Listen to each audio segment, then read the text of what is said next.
The chair was still warm when the chamber emptied around him. Oren Malik sat with his hands folded on the curved table surface, his spine straight against the stone backrest, his eyes fixed on the holographic seal of the Varanthi conquered rotating slowly above the central dais. The seal cast pale cyan light across his face.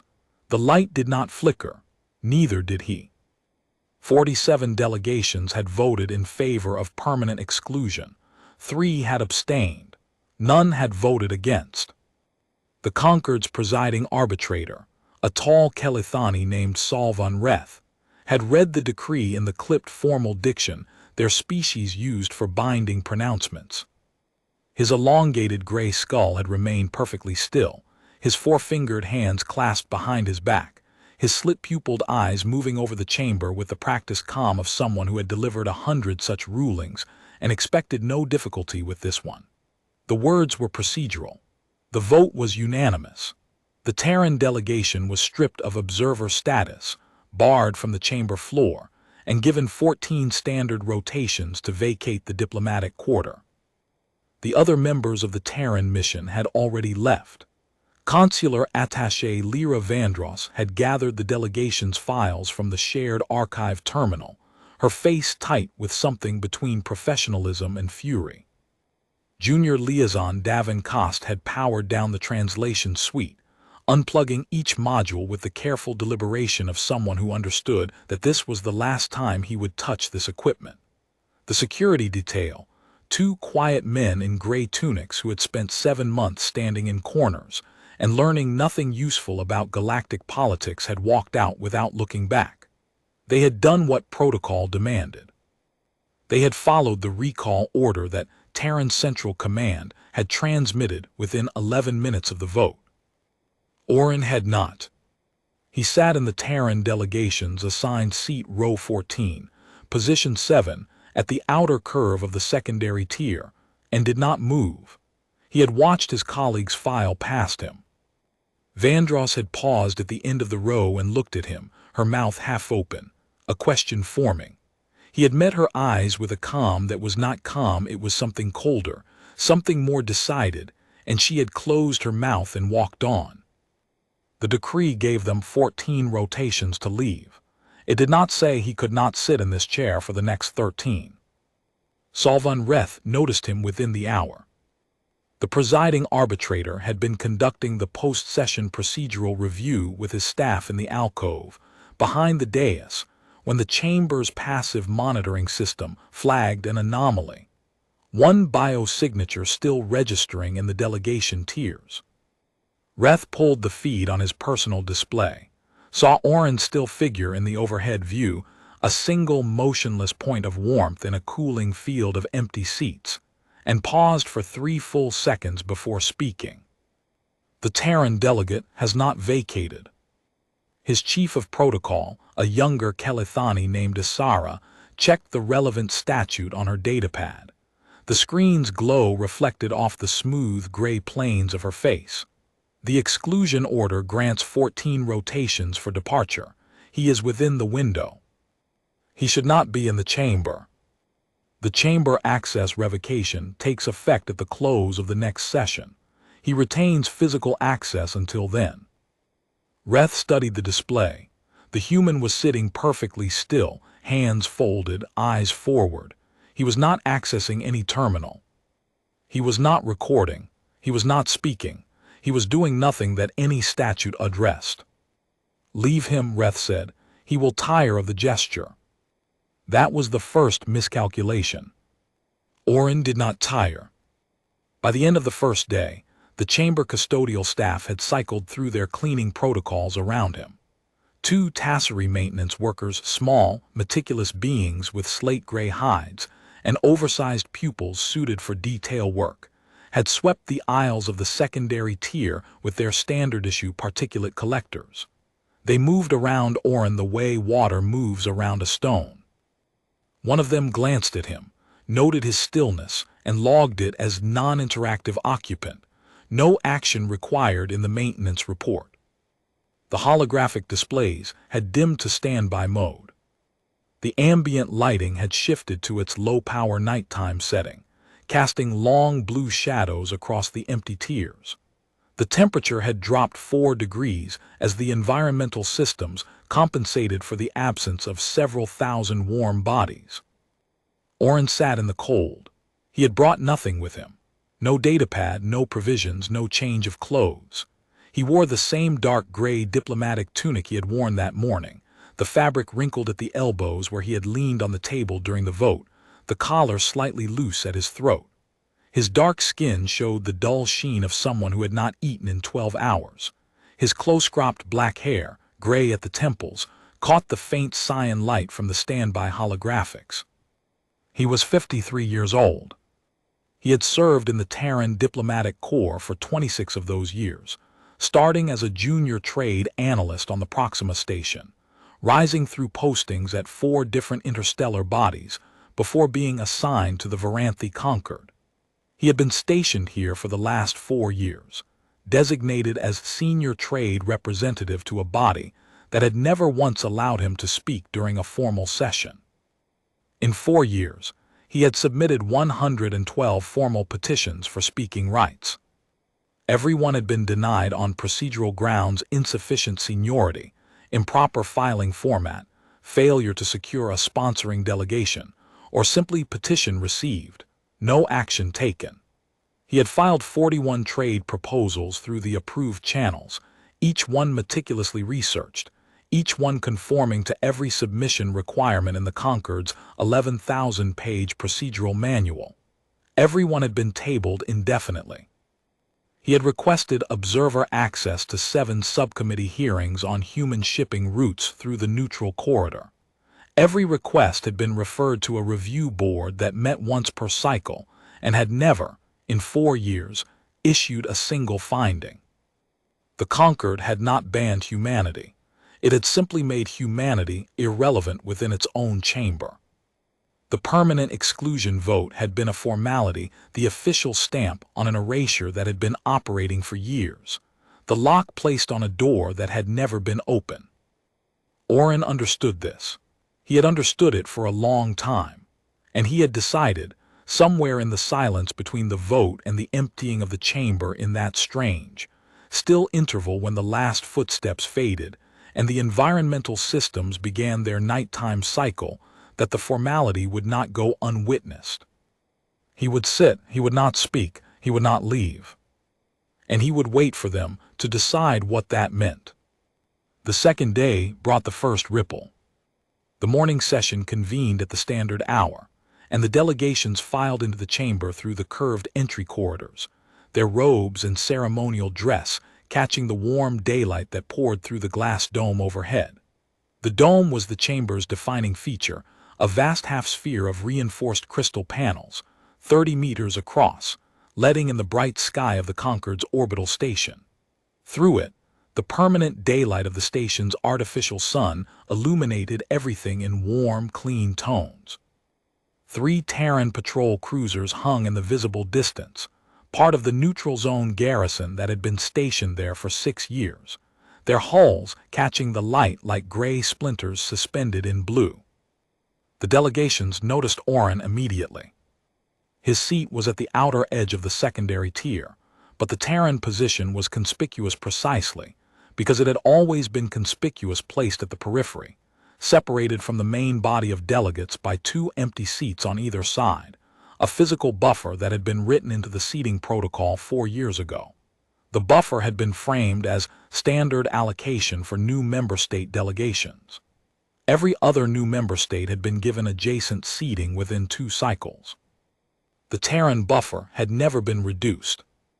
Now the buffer made him visible, a single dark-skinned human in a gray tunic, sitting motionless in a sea of empty chairs, while 47 delegations filled the tiers around and below him. Isara, the chief of protocol, approached him before the session opened. She climbed the tier steps with the measured stride of someone carrying out an obligation she had not anticipated. Ambassador Malik. Her voice was the precise, measured tone of someone following a script she was composing as she spoke. Your delegation's chamber access is being processed for revocation. We ask that you relocate to the diplomatic quarter until your departure window concludes. Oren looked at her. His expression was neutral, not hostile, not pleading, not performing. The flat, patient gaze of a man who had decided something and was not interested in explaining it. "I am within the departure window," he said. "I will sit. The session is about to begin. Your presence may be disruptive. I will not speak. I will not access any system. I will sit in the chair assigned to my delegation for the past 4 years." Isara hesitated. She glanced toward the presiding dais, where Reth was settling into his high-backed seat, arranging his datapad and stylus with the precise geometry the Kelithani applied to every surface they controlled. Reth's gaze found Oren across the chamber, held for a moment, then moved to Isara. He gave a slight, curt nod, a gesture that in Kelithani body language signified noted, insufficient to warrant action. Isara withdrew. The session began, and Oren sat through all of it, 11 hours of trade arbitration, shipping corridor disputes, tariff amendments, and a lengthy procedural argument about water processing rights in the Varanthi neutral corridor, without moving, without speaking, without accessing a single system. He watched. He listened. He existed in the room. During the afternoon recess, 2 delegates from the Orlan Trade Confederacy exchanged a quiet observation in their booth. The observation, translated from Orlan Trade Cant, was approximately, "The human is still there." The response was, "Yes, what is he doing?" The answer was, "Nothing." The word "nothing" would acquire weight over the coming days that neither Orlan anticipated. At the end of the session, Delegate Kivas of the Drenari Compact stood from his seat in the primary tier and looked up at the lone human. Kivas was the Drenari senior representative, a heavy-set being with mottled green-brown hide and a deep, resonant voice that carried the throaty cadence of a species that had evolved its vocal apparatus in dense atmospheric conditions. His chromatophore patterns, the subtle color shifts that Drenari used for emphasis and emotional signaling, were cycling through a pattern Oren had learned to read over 4 years. Curiosity, assessment, something adjacent to respect. "What is the purpose of this?" Kivas asked. His voice was amplified slightly by the chamber's acoustic systems, carrying it to the nearest tiers. Oren met his gaze. "To be present." Kivas studied him for a long moment. His chromatophores settled into a neutral pattern, deliberate blankness. Then he turned and walked out. By the 3rd day, the Concord's Legal Advisory Office had been asked to produce a formal opinion on whether Oren's continued presence constituted a violation of the exclusion decree. The opinion, delivered to Reth at the start of the morning session, was 7 pages long and concluded, with visible reluctance embedded in its bureaucratic phrasing, that no violation had occurred. The decree revoked Terran observer status and barred the delegation from the chamber floor. Oren was not on the chamber floor. He was in the delegation tier. The tier access revocation had been filed, but had not yet been processed through the facility's management system, which operated on a 72-hour review cycle that had been established 40 years ago and never expedited for any reason. Reth read the opinion in his alcove. He set it down on his desk. For the first time in the proceedings, his face showed visible displeasure, a tightening of the jaw, a narrowing of the slit-pupilled eyes that, on a Kelithani, was the equivalent of a shout. "How long does the facility's review take?" 72 standard hours from filing. "And the filing was submitted when?" "Yesterday, after the first day of his presence. So he has another 48 hours of legal access." "Approximately." Reth's 4-fingered hands pressed flat against the desk surface. The gesture was controlled. Everything about Reth was controlled. That was the Kelithani way, procedural composure as cultural identity. But Isara noticed the pressure of his fingers against the stone, and she said nothing. The session proceeded. Oren sat. He had not eaten in 3 days. A water dispenser at the end of his row provided hydration, and he used it sparingly, standing briefly every few hours to fill a small cup, then returning to his seat. His face had thinned slightly. The lines around his mouth had deepened. His eyes, dark brown and set deep beneath heavy brows, remained steady. The delegations were watching him now. Not all of them. The Kelethani leadership maintained rigid indifference, and the Voreth hegemony's representative, a massive six-limbed being named Krath Esselan, had publicly called the display a human melodrama unworthy of response during the morning's procedural announcements, but others watched. The Drenari delegation, the Orelin trade bloc, the three small independent species states that occupied the upper tiers and had voted for exclusion because the Kelethani leadership had recommended it, and they had no political capital to spend on dissent. The Pelori delegate, a small gray-furred being named Tessith, had been glancing at Orin repeatedly throughout the third day's session. The Pelori were a minor species state, represented by a single delegate, occupying a seat in the uppermost tier that received the least daylight and the worst acoustic coverage. Tessith had held the position for 11 years and had spoken in session fewer than 20 times. During a recess, Tessith crossed the tier and stood near Orin's row, maintaining the physical buffer distance, but close enough to speak in the quiet register the Pelori used for private communication. "You are harming yourself," Tessith said. The gray fur on Tessith's face rippled slightly, a Pelori expression of concern that Orin had learned to recognize during his years in the chamber. "This serves nothing." Orin's voice was calm and level. "It serves the record." "What record?" "The one that says I was here. That humanity was here. That we did not leave because we agreed with the decision. We left because the door was closed." Tessith's round dark eyes blinked twice, slow, deliberate blinks that, in Pelori body language, indicated processing. The Pelori had no word for civil disobedience. Their political vocabulary did not contain a concept for resistance through inaction. Their history was one of accommodation, of finding spaces within existing structures, of surviving by being too small to threaten and too quiet to notice. Tessith stood there for a moment, processing something that had no category in 11 years of chamber politics, and then returned to the Pelori section without another word. But Tessith did not stop watching. The fourth day changed the arithmetic.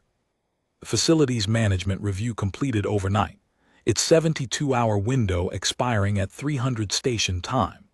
By morning, Orin's tier access had been formally revoked. A security detail, 4 Kelethani enforcers in dark composite armor, each carrying a sidearm and a restraint binder, each trained in the precise, controlled physical intervention protocols that the Kelethani had developed over centuries of institutional enforcement, arrived at the chamber entrance before the session opened. They positioned themselves at the base of the secondary tier's access ramp, their formation tight, their faces blank. Reth addressed the chamber before the session began. His voice was even and procedural, carrying the same tone he used for announcing schedule changes.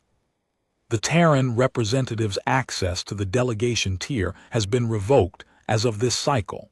Security will escort him from the chamber at this time. The 4 enforcers ascended the ramp. Their boots rang on the stone steps in a precise cadence, left, right, synchronized in the way that Kelethani units always synchronized, their movements governed by a cultural instinct for order that ran deeper than training. They reached row 14 and stopped, 2 on either side of the aisle, facing the lone human. Orin remained seated.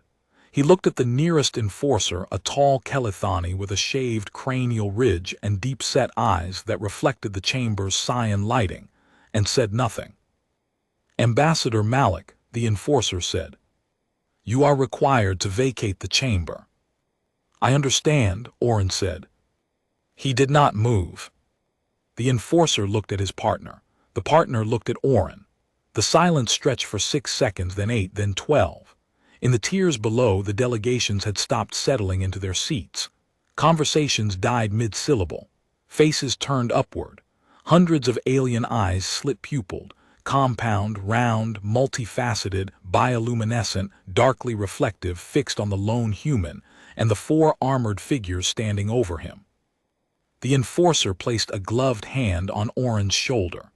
The glove was made of a dark, flexible composite, and it rested on the gray fabric of Oren's tunic with a weight that was deliberate and measured. Oren did not resist. He did not flinch. He looked straight ahead at the holographic seal of the Conquered, still rotating in its pale cyan light above the dais, and let the weight of the hand rest on him. "I will not walk out," he said quietly. His voice carried no anger, no defiance, no performance. It was the voice of someone stating a fact. "You will have to carry me." The enforcer's hand tightened, then loosened, then withdrew. He spoke into his calm channel, his voice low enough that only the nearest delegates could hear the words. "Presiding, the subject is non-combative. He refuses to stand. We can physically remove him, requesting confirmation." The chamber was silent. 430 delegates in their assigned positions, the presiding arbitrator on his dais, the protocol staff at their stations, the translators in their glass-walled booths, the Tassery custodial crew frozen in mid-task with their cleaning implements held still, all watching a single-seated human being asked whether he would stand. Reth's voice came through the comm, amplified slightly by the chamber's acoustic bleed so that the nearest tiers could hear it. "Remove him." Two enforcers stepped forward. They gripped Oren's arms, one on each side, their four-fingered hands closing around his biceps with the practiced grip of beings trained to restrain without injuring, and lifted him from the chair. His body was limp. Not rigid, not combative, not resisting in any way that the enforcer's training had prepared them for. Simply not cooperating. He weighed 78 kilograms, and they held him between them like a piece of equipment being relocated, his feet dragging slightly on the polished stone floor as they carried him down the tier steps, his arms slack in their grip, his head level. The chamber watched in absolute silence. Oren's face remained composed. His eyes stayed open, fixed ahead, as they carried him past the primary tier, past the rows of alien delegates who sat motionless in their ceremonial dress, past the presiding dais where Reth stood with his hands clasped behind his back and his expression locked in procedural neutrality. The warm daylight from the dome above fell across Oren's face and shoulders as he passed through the central aisle, painting him in gold and white against the cyan-blue ambient of the chamber interior. The fleet was visible through the glass above 3 cruisers, unchanged, holding their station in the bright sky. At the threshold of the chamber, the enforcers set him on his feet. He stood, adjusted his tunic, a small, dignified gesture, smoothing the fabric where their grip had creased it, and looked back at the chamber one final time. His expression had not changed. He had given them nothing to react to, nothing to justify, nothing to frame as resistance or aggression or disruption.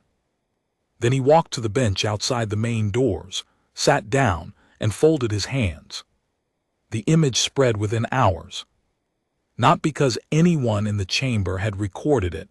The Conquered security protocols prohibited personal recording devices on the chamber floor, and the internal monitoring footage was classified under standard procedures. But delegations talked. Staff talked. The 4 enforcers filed their after-action report, which was logged in the security archive and promptly accessed by 11 different delegation offices, using standard transparency request channels that the Kelithani had built into the system decades ago, and never expected to be used for this purpose. The Pelori delegate, Tessith, described what had happened to a colleague from the Orelin trade bloc during a corridor conversation that evening. The Orelin mentioned it during a trade corridor meeting with a Drenari shipping representative the following morning. The Drenari representative transmitted a summary back to the Drenari homeworld, in a routine cultural affairs dispatch that was not flagged for security review because it contained no classified material, only a description of a human being carried from a chair. Within 6 hours, the Drenari Public Information Network was running a text summary of the event. Within 12, 4 independent species-state media outlets had picked it up. Within 24, the phrase, the seated human, had entered the informal vocabulary of the Concord's peripheral communications, a shorthand that delegates and staff used in corridors and dining facilities and private channels. The phrase did not carry admiration. Not yet. It carried curiosity, a question without a frame. The galaxy's political vocabulary shaped by millennia of Kelithani procedural dominance, by a system in which authority flowed downward through protocol and compliance flowed upward through acquiescence, did not have a clean word for what Orin had done. He had not protested. He had not shouted. He had not damaged property or threatened violence or invoked any treaty or filed any injunction. He had not even spoken more than a handful of sentences in 4 days. He had simply refused to cooperate with his own removal, and the image of that refusal, a lone human being carried from a chamber by armored enforcers, while an entire galactic assembly watched in silence, had landed in the consciousness of species that did not know what to do with it. The Kelithani did know what to do with it. They ignored it. Reth issued a brief statement through the Concord's official channels. A former delegate who refused to comply with a lawful removal order was escorted from the chamber without incident. The matter is closed. The matter was not closed. On the 5th day, Orin was sitting on the bench outside the chamber doors when the morning session convened. He had not attempted to re-enter. He sat in the corridor in the same gray tunic, his back against the wall, his hands folded in his lap, his eyes open and watchful. The corridor was wide 6 meters across, lined with brushed metal panels and recessed cyan lighting strips, and the bench was a standard institutional fixture, designed for visitors waiting for appointments. It had not been designed for vigils. Delegates passed him on their way in. Most did not acknowledge him. A few glanced quick, assessing looks that were withdrawn the moment Orin's gaze met theirs. The Drenari delegate, Kivas, paused for a half-step, looked at Orin, and his chromatophores cycled through a pattern Orin had never seen before, something between recognition and unease. Then Kivas kept walking and the pattern faded. The session ran for 8 hours. Trade disputes, corridor rights, a minor jurisdictional disagreement between 2 species states that shared an asteroid belt. When it ended and the delegations filed out, Orin was still there. On the 6th day, Isara approached him in the corridor. She came alone, without enforcers, which told Orin that this was not a removal, it was an appeal. Ambassador Malik, the diplomatic quarter has been made available to you until the end of your departure window. You have comfortable accommodations, hot meals, a communication terminal. There is no reason to remain here. I am not in the chamber, Orin said. I am in a public corridor. Is there a restriction? Isara checked her datapad. There was not. The corridor was common space, accessible to all Concord personnel and accredited visitors. Orin's diplomatic visa had not yet been revoked, only his chamber and tier access. The visa was administered by a different department, operated on a different timeline, and required a different revocation process. You are making a spectacle, she said. Her voice carried, for the first time, something that was not procedural, something closer to frustration or perhaps confusion. I am sitting on a bench. She studied him. He met her gaze with the same neutral patience he had shown since the first moment.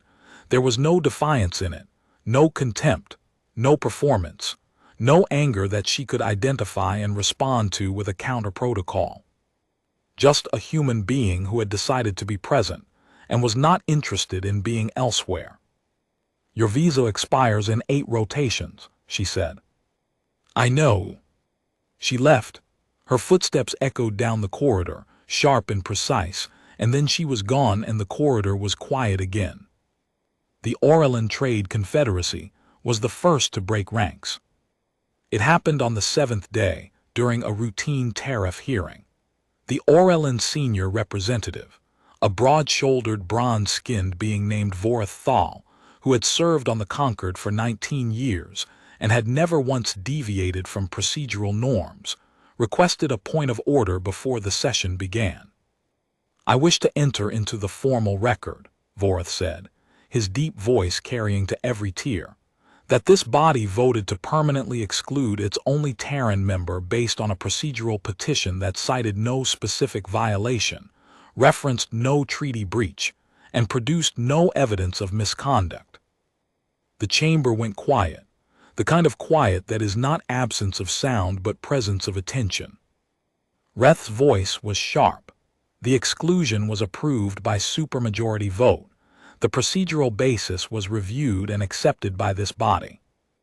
The procedural basis was authored by your office, presiding arbitrator. The review was conducted by your staff. The vote was called on the same day the petition was filed, with no advance notice to the Terran delegation. I am entering this into the record. Your objection is noted. It is not an objection, it is a fact. I would like it transcribed. Reth's jaw tightened. The transcription officer, a small tasserie operating the central recording console with the punctilious care their species applied to every task, entered the statement without waiting for confirmation. The tasserie were fastidious about the record. The record was their purpose, and they did not filter it for political convenience. That afternoon, the Drenari Compact's delegate, Kivas, submitted a formal request to review the evidentiary basis for the exclusion petition. The request was filed through the Legal Advisory Office's standard intake process, accompanied by a citation of the Concord's own transparency provision, a clause that the Kelithani had written into the founding charter 60 years ago to reassure smaller species states that the body's proceedings would be open to review. On the 8th day, 2 more delegations, the Pelori Assembly and the independent Veshani state, filed supporting motions for the same review. The Veshani motion, drafted by a junior diplomat who had never filed a motion before and had to request formatting assistance from the Tasserie transcription staff, cited a provision that allowed any 3 delegations to compel a review of any procedural action taken within the previous 30 rotations. The Concord's 60-year history had never seen a post-vote evidentiary challenge. There was no established procedure for processing one. The Legal Advisory Office spent 4 hours searching their precedent archive and found nothing, not because the provision did not exist, but because no one had ever invoked it. They drafted a memo stating that the challenge was without procedural foundation and recommended denial. Reth denied the challenge. Kivas stood in the chamber and read the denial aloud. Then he read Vorith Thal's original statement. Then he read the text of the exclusion petition, all of it, every sterile clause and unsupported assertion. Then he sat down without commentary. The chamber had begun to understand what Oren's silence had done. It had not argued. It had not appealed. It had created a space, a vacuum of response where the only sound was the Concord's own procedural machinery, and the machinery was beginning to echo. On the 9th day, Oren was no longer alone on the bench. Tessith, the Pelori delegate, had placed a cushion on the floor next to the bench and was sitting cross-legged, their gray fur neatly groomed, their delegation credentials displayed on a small screen beside them. When asked by a passing Kelithani staff member what they were doing, Tessith said, "Observing the corridor." "The session is inside," the staff member said. "I am aware." The staff member logged the interaction and moved on. There was no protocol for a delegate choosing to sit in a corridor during a session. Absence was permitted. The reason for absence was not the Concord's concern. By midday, a Veshani junior diplomat had joined them, sitting on the floor on the other side of the bench. The Veshani, A tall, thin-limbed being with iridescent scales and large, dark eyes that blinked in the sideways motion characteristic of their species did not speak. Neither did Tessith. Neither did Orin. Three beings sat in silence outside the chamber doors, while the session proceeded inside. Reth did not acknowledge them. Isara did not approach. The Kelithani leadership treated the corridor vigil the same way they had treated Orin's initial presence in the chamber, as a performance that would exhaust itself. They had dealt with disruptions before. The Voreth hegemony's representative had once shouted for 20 minutes during a tariff dispute and had been managed with procedural patience. The Drenari had once walked out of a session over a water rights disagreement and had returned the next morning. All disruptions ended. This one would too. But on the 10th day, Voreth Thal of the Orelin Trade Confederacy walked past the corridor group on the way into the session and stopped. He looked at Orin. He looked at Tessith. He looked at the Veshani diplomat. His bronze-skinned face showed nothing. The Orelin were reserved by temperament, their expressions muted, their decisions communicated through action rather than display. He turned around, walked back to the bench and sat down. He did not enter the chamber that day. The Orelin Trade Confederacy seat was empty for the entire session, and the Orelin Trade Confederacy was not a minor species state. They controlled 31% of the neutral corridor's shipping volume. Their tariff agreements underwrote half the Concord's operating budget. Their absence was not symbolic, it was structural. The absence was louder than any speech. The Concord's rules required a quorum of 40 active delegations for binding votes. With 50 delegations total and one permanently excluded, that left 49 eligible seats. If 10 seats went empty, no binding business could be conducted. On the 11th day, 3 more delegations joined the corridor vigil. They came from the upper tiers, the small species states, the ones with single delegates and limited political capital, the ones who had voted for exclusion because the Kelithani leadership had recommended it and opposition had seemed pointless. They came not because they had been persuaded by argument, but because they had been persuaded by the image of a man sitting on a bench. The bench was not large enough. They stood or sat on the floor or leaned against the wall. They did not chant. They did not carry signs. They did not issue statements or manifestos or declarations of principle. They stood or sat in silence outside the closed doors of a chamber that had voted to silence the one delegation that had never been allowed to speak. Inside the chamber, Reth called the session to order with 44 delegations present. The session proceeded, but the presiding arbitrator's voice carried a tightness that Isara noticed, and the Tassari transcription officer recorded every empty seat by designation and delegation name, as protocol required. On the 12th day, 2 more delegations joined the corridor. 42 remained inside. Quorum held, but the margin was thin and getting thinner. Reth ordered the Legal Advisory Office to draft a motion declaring the corridor vigil incompatible with the obligations of membership. The draft was produced in 3 hours and circulated to the remaining delegations for comment. 8 delegations responded in support. 4 responded with concerns about the motion's legal basis. The rest did not respond at all. On the 13th day, the penultimate day of Orin's departure window, the number outside reached 9. 41 inside, 1 seat from the quorum threshold. Reth convened an emergency procedural session. No public attendance, no corridor access.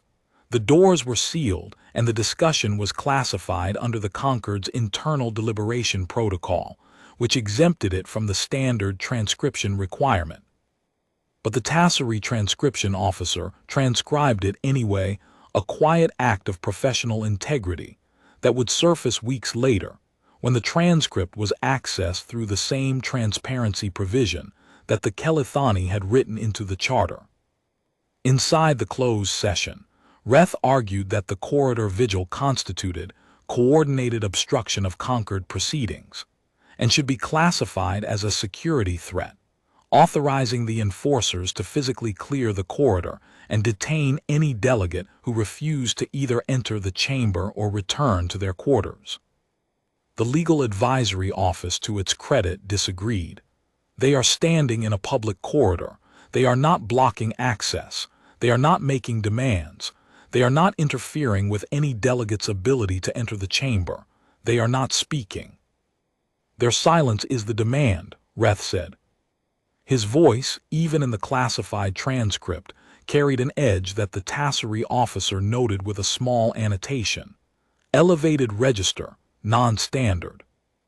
That may be so, presiding arbitrator, but we have no statute that criminalizes silence. And if we detain delegates for failing to attend a session, we establish a precedent that compels attendance, which would be the first mandatory attendance rule in the Concord's history and would require a charter amendment. Reth did not respond to that. The session ended. The corridor remained occupied. The 14th day. The last day of Oren Malik's departure window. By Concord law, at the close of this cycle, his diplomatic visa would expire, and he would be required to board a transport and leave Concord space. The 3 Terran cruisers visible through the dome had not moved. Terran's Central Command had not issued any public statement. No fleet had arrived. No ultimatums had been transmitted. No threats had been made. The Terran government's only communication had been the original recall order, sent 11 minutes after the vote, which Oren had acknowledged receiving and had chosen not to follow. Oren sat on the bench. He had been sitting, standing, or sleeping in this corridor for 10 days, since the enforcers had carried him out of the chamber on day 4. He had eaten only what the Veshani diplomat had quietly shared from their own rations, small pressed nutrient wafers that tasted of nothing and sustained everything. He had lost weight. His tunic hung looser on his frame, the dark gray fabric showing the wear of days without washing. The gray at his temples seemed more pronounced, or perhaps it was the corridor lighting the recessed cyan strips cast everyone in the same tired pallor. His hands were still folded. His back was still straight. Around him, 11 delegations had gathered. Some sat, some stood, some leaned. Their combined presence filled the corridor from the chamber doors to the first cross-junction, 30 meters of beings who had discovered that the most powerful thing they could do was nothing. They did not speak to the media drones that had begun appearing in the corridor 2 days earlier, small autonomous recording units, operated by Drenari and Orlan Information Services, hovering at regulation height, capturing footage that would be transmitted to homeworlds across 3 sectors. They simply existed in the space, a silent mass that grew by 1 or 2 each day, each new arrival making the same quiet calculation, that their absence from the chamber said more than their presence ever had. Inside the chamber, 39 delegations were present. The quorum was broken. Reth stood at the dais and looked out at a chamber that could not conduct business. The holographic seal of the Concord rotated above him, unchanged, casting its pale cyan light across empty seats and occupied ones alike. The daylight through the dome was warm and bright, as it always was. The 3 Terran cruisers hung in the sky outside, patient and motionless, their gray hulls catching the light. He could not call a vote. He could not pass a resolution. He could not conduct binding arbitration on any of the 7 trade disputes scheduled for the session. The Concord, for the first time in its 60-year history, was inquorate. And the reason was a man sitting on a bench. The formal request came at the 11th hour. Not from Oren. He had made no requests, no demands, no appeals, no statements beyond his first handful of sentences. He sat on the bench with his hands folded and his eyes open, and let the silence do what silence does when it is the only honest sound in the room. The request came from Vorith Thal, the Orelin trade representative who stood from the corridor bench, walked through the open chamber doors, crossed the floor with the unhurried stride of a being who had spent 19 years in this room and knew every step of it, and placed a formal document on Reth's table. A motion to vacate the permanent exclusion decree, Vorath said. Sponsored by 12 delegations. We request a floor vote at the next quorate session. Reth looked at the document. He looked at Vorath. He looked past Vorath, through the open doors, to the corridor where 11 delegations and 1 human being sat in silence. The session is in quorate, Reth said.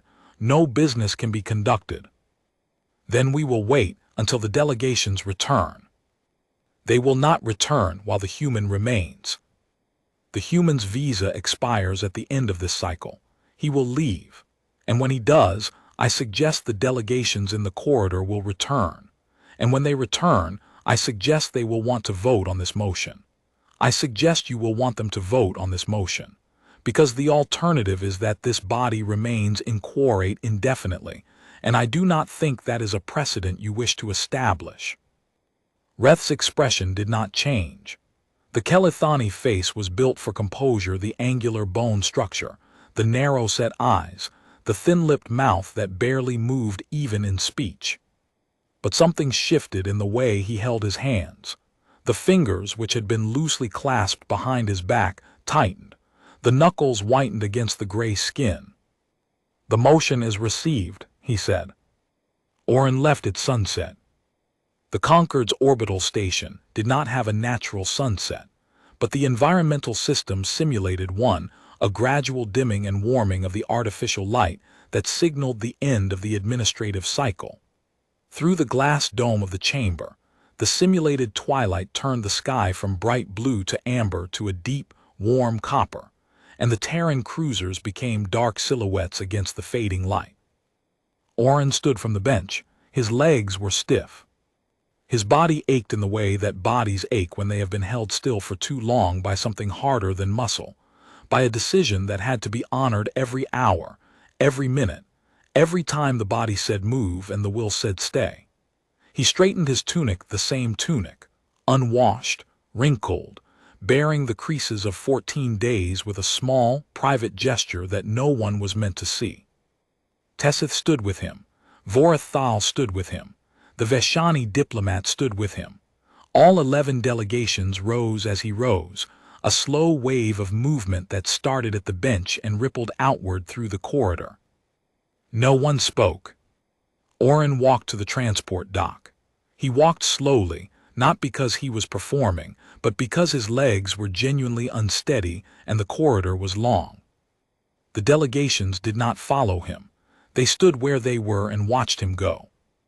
At the transport dock, a Terran shuttle was waiting. The pilot, a young woman in a standard-issue flight suit, saluted as he approached.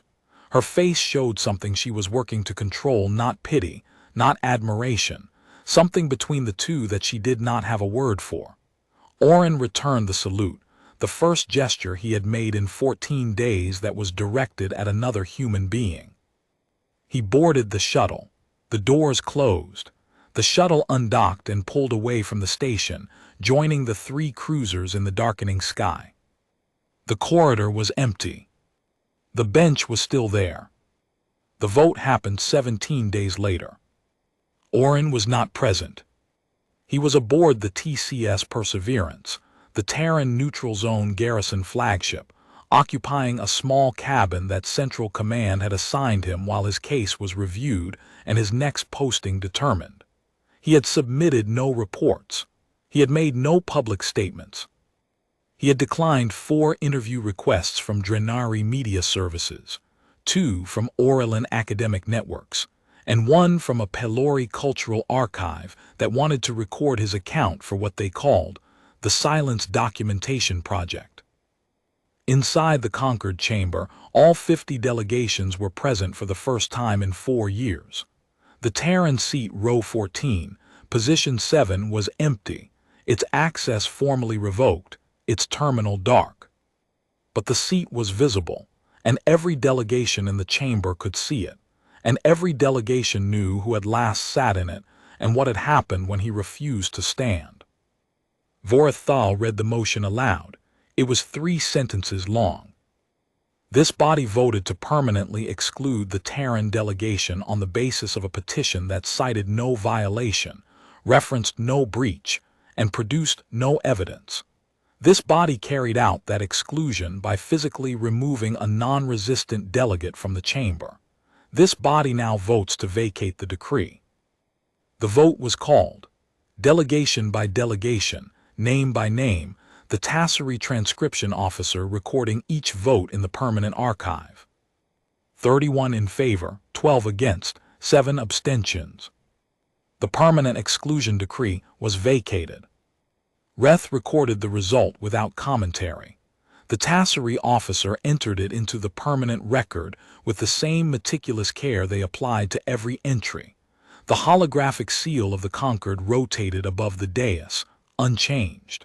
The daylight through the dome was warm and bright. The Terran delegation returned 40 days later. Not Orin. His posting had been reassigned. Terran Central Command, in its opaque bureaucratic way, had transferred him to a logistics review board on a supply station 3 systems from the Concord, where he spent his days auditing shipping manifests and eating cafeteria meals alone. The transfer had the clean, bureaucratic texture of a government that did not know what to do with a man who had won something without asking permission first. The new senior representative was a woman named Persh Adna, 41, with a career in trade arbitration and no particular reputation for either silence or spectacle. She took her seat at row 14, position 7, and when the session opened, she requested recognition to speak. Reth, still presiding, hesitated for 4 seconds. 4 seconds was a long time for a Kelithani, whose cognitive processing was faster than most species, and whose procedural responses were normally instantaneous. Then he recognized her. She spoke for 90 seconds. She introduced herself, stated the Terran delegation's intent to participate fully in the Concord's trade and arbitration processes, and requested that the formal record reflect the names of the 12 delegations that had sponsored the vacature motion. The names were entered. The session proceeded. The Terran delegation had speaking rights for the first time in 4 years. In the corridor outside the chamber, the bench where Orin had sat for 14 days was still in its original position. No one had moved it. A small plaque had appeared on the wall above it, not official, not sanctioned, not placed by the Concord's facilities management. It was a piece of brushed metal, approximately 10 centimeters square, with a single line of text etched in the Pelori script. Tessith, when asked about it by a Concord custodian, said only, "It is a reminder."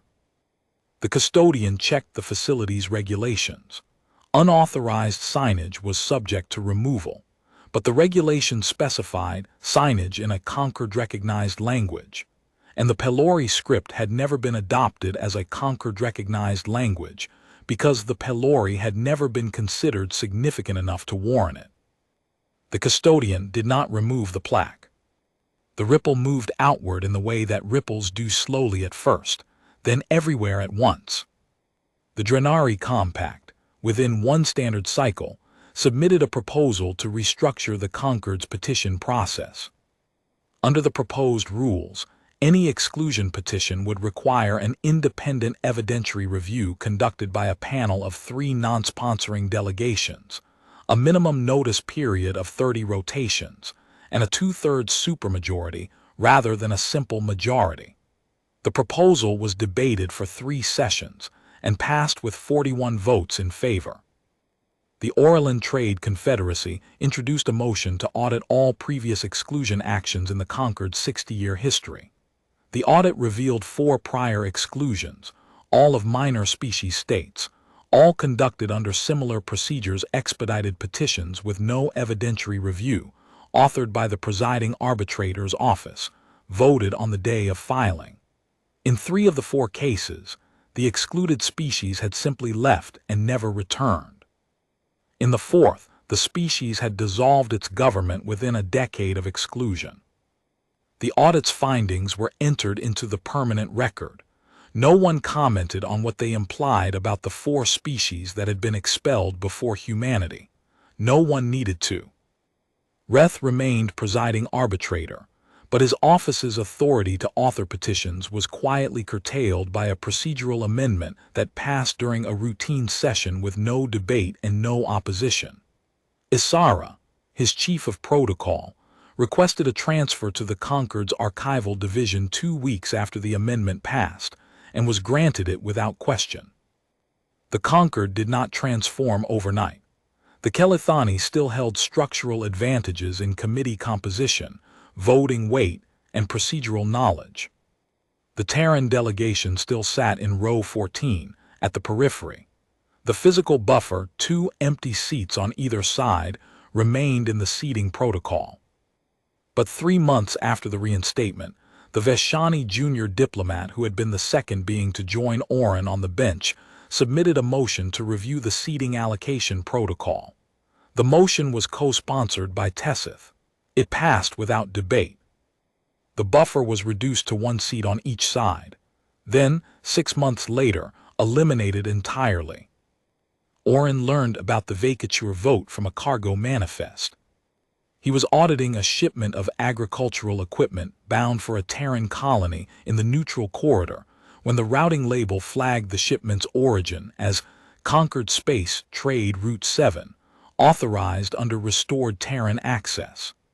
The label had been updated to reflect the new trade corridor permissions that followed the reinstatement. He read the label twice, set it down, picked up the next manifest. His commanding officer on the supply station, a naval logistics captain named Yunjai Park, noticed that he paused for several seconds longer than usual between files. She did not ask why. She had read the dispatches. She knew who he was. She had decided that whatever he needed, it was not conversation. 3 months later, a formal communique from Terran Central Command arrived at the supply station. It was addressed to Senior Trade Representative Oren Malik, reassigned, and consisted of 2 paragraphs. The first paragraph informed him that the Varanthi Concord had formally requested his return as Senior Representative. The second paragraph informed him that Terran Central Command had approved the request. Oren read the communique in the supply station's mail room. He folded the printout and placed it in his tunic pocket. He finished his shift, ate dinner in the cafeteria, and returned to his cabin. He sat on the edge of his bunk in the small room, his hands folded, his back straight, and looked at the wall for a very long time. He returned to the Concord 8 days later. The shuttle docked at the same port. The corridor was the same corridor. The bench was still there, and the small Pelori plaque on the wall above it gleamed faintly in the recessed lighting. Oren paused at the bench. He read the plaque, a single line in Pelori script that, translated roughly, meant, "The one who stayed." He touched the wall beside the plaque with 2 fingers. A light touch, brief, the gesture of someone acknowledging something they did not need to name. Then he walked to the chamber. The doors opened. The session was in progress. 49 delegations were seated. The 50th seat, row 14, position 7, was empty, its access restored, its cushion replaced, its terminal powered and waiting. Oren walked down the aisle. The warm daylight from the dome above fell across his shoulders. The holographic seal of the Concord rotated in its pale cyan light above the dais. 4 Terran cruisers, one more than before, hung in the bright sky outside the dome. The delegations watched him. Tessith looked up from the Pelori section, round dark eyes blinking in that slow, deliberate way. Vorith Thal glanced from the Orlantier, his bronze face impassive, his hands still on the table. Kivas, in the Drenari seats, inclined his head by a degree that would have been invisible to anyone who did not know what to look for, his chromatophore cycling once through a pattern that Oren recognized as something the Drenari reserved for the conclusion of a long negotiation. Reth on the dais saw him approach. The presiding arbitrator's face did not change, but his hands, clasped behind his back, shifted slightly. The fingers loosened. It was not a welcome. It was not a concession. It was the involuntary adjustment of a man who had underestimated something and was still processing the cost. Oren reached row 14. He stood at position 7. He looked down at the chair, the same stone backrest, the same curved table surface where he had folded his hands on the first day, and for a moment, the briefest moment, something moved across his face. Not triumph, not satisfaction. Something older and heavier and closer to grief than he would have expected, because the cost of what he had done was not the 14 days on the bench or the 10 days in the corridor or the months on the supply station. The cost was knowing that it should not have been necessary. He sat down. He folded his hands. The session continued. Parsh Adna, the interim senior representative, met him afterward in the delegation office. She was efficient and direct and had already prepared the transition documents. The office was small, 2 desks, a shared terminal, a window overlooking the station's commercial promenade. "You're quieter than I expected," she said. "I've been told." The Orelin representative says the corridor plaque should be moved inside the chamber. Formal memorial. "There's a proposal." "Tell them no." Parsh looked at him. "It's a gesture of respect." "I know, tell them no. Memorials are for things that ended. The bench is still there, the corridor is still there, that's enough." She studied his face for a moment, looking perhaps for the fire or the certainty or the righteousness that the media dispatches had attributed to him. She found something quieter, something that looked like a man who had done a hard thing and did not need anyone to tell him it had been hard. She nodded and returned to her files. The Concord's formal record of the permanent exclusion crisis runs to 412 pages. It documents the petition, the vote, the removal, the corridor vigil, the quorum collapse, the vacature motion, and the reinstatement. It names every delegation that participated in every vote. It records every procedural motion, every legal opinion, every facilities management filing. It is meticulous. It is complete. It is exactly the kind of document the Tassari were born to produce. It does not record what Oren Malik was thinking during the 14 days he sat in the corridor. It does not record whether he was afraid, or angry, or certain, or uncertain, or all of those things in rotation. It does not record the moment he decided to stay, or the cost of that decision, or the way a single-seated human being had broken a 60-year consensus without speaking, without threatening, without leaving, and without ever raising his voice. The record is procedural. It records what happened. What it meant was left to the corridor, and the bench, and the small plaque in the Pelori script that no one removed. The one who stayed,